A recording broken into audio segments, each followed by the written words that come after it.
That week had started like any other. I had been feeling restless, trapped even, in a marriage that had slowly lost its spark. My husband Mark had always been steady, calm, predictable, and endlessly patient. Maybe too patient. We'd been together 8 years, married for 6, and somewhere along the line, our life had turned into routine. I woke up one morning and realized that I hadn't felt excited in months. So when my friends from college planned a girls' trip to Miami, I saw it as my chance to breathe again. I didn't even ask Mark's opinion, not because he would have said no, but because I didn't want to deal with the guilt. I simply told him over breakfast, "I'm going away for a week. I need space." He looked up from his coffee, surprised but not angry. "You mean like a trip? Without me?" "Yes," I said flatly. "I just need to get away and clear my head. Don't take it personally." He nodded slowly, that same quiet understanding that used to make me love him. But that morning it irritated me. I wanted him to fight back, to ask questions, to show some jealousy, anything that would prove he still cared. Instead he said, "Okay. I hope it helps." That calm response made me feel invisible. I told myself that maybe I needed time away to see what I was missing. The trip was everything I expected. Sun, laughter, cocktails, the kind of freedom I hadn't felt in years. My friends teased me for checking my phone too much, but the truth was, there weren't any messages from Mark to check. He didn't call. He didn't text. He didn't even ask how I was doing. And strangely, that began to bother me. By the third day, I started wondering what he was doing back home. When I texted him late that night, just a casual, "How's everything?" he replied hours later with, "All good. Enjoy your trip." Nothing more. It was like I had vanished from his world and he didn't even notice. When I returned home, the silence felt heavier than usual. The house was spotless, as if no one had lived there for a week. My luggage wheels echoed against the hardwood floor as I called out, "Mark!" No answer. I found a single envelope on the kitchen table with my name written neatly on the front. Inside was a note, short, typed, emotionless. "I hope your trip helped you find what you were looking for. Found my answer too. You'll be hearing from my lawyer this week." For a few seconds I couldn't breathe. I thought it had to be a joke. Divorce lawyer. From Mark. The man who never raised his voice, who forgave me for every cold shoulder, every forgotten anniversary, every sarcastic comment when I was in a mood. I called his phone straight to voicemail. I drove to his office, but his assistant said he'd taken some personal time off. Felt unreal. That night, I walked through our house as if seeing it for the first time. Everything was still there. Our wedding photos, his jackets, his toothbrush, but suddenly it all felt temporary. I noticed the missing details too. The empty drawer where he kept his watch, the photo frame from our honeymoon that was no longer on the nightstand. The next morning there was a knock at the door. I opened it expecting maybe a delivery or one of the neighbors. Instead, a man in a suit stood there, holding a slim briefcase. "Mrs. Adams?" he asked politely. "I'm here on behalf of your husband. I'm his attorney." The words hit harder than I expected. I stood frozen as he handed me a thick envelope filled with paperwork. My name at the top. Petition for divorce. I sank into the couch after he left, staring at the pages without processing them. My husband, the man I had once sworn I'd grow old with, had actually filed for divorce.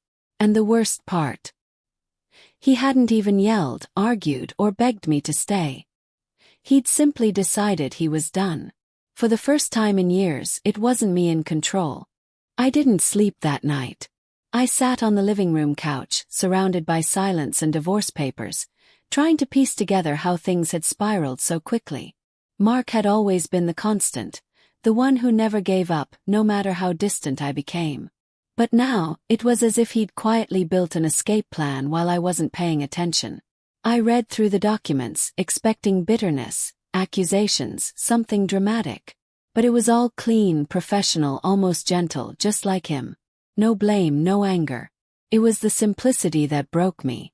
The next morning I called his best friend, Kyle, hoping to find out where Mark had gone. Kyle hesitated at first, then sighed. He's been staying at his brother's place. He didn't want to make a scene. Said he needed space to think things through. Space, I repeated, my voice trembling. I went away for a week. He's the one ending our marriage. Kyle paused for a moment. You've been gone for more than a week, Amanda. You've been gone for years. His words hit me like a slap. I wanted to argue, but deep down I knew he was right. Somewhere between my ambitions, my endless need for excitement, and my resentment toward his calm nature, I had slowly pushed him away. For the next few days I tried calling him, texting him, even driving past his brother's house, but he never responded. I thought maybe he needed time, that he'd eventually soften and talk to me. But when I finally received an email from him, it shattered any hope I had left. Amanda, I didn't want to end things this way, but I realized something while you were gone. I spent the last few years trying to make you happy while ignoring how unhappy I'd become. When you told me you were going on that trip to ignore me, I finally understood. I'd already been invisible to you for a long time. I'm not angry. I'm just done living in a house where love feels like a chore. Mark. I read that email over and over again until the words blurred through tears. I had wanted him to chase me, to prove that he still loved me, but instead he let me go. The irony was cruel.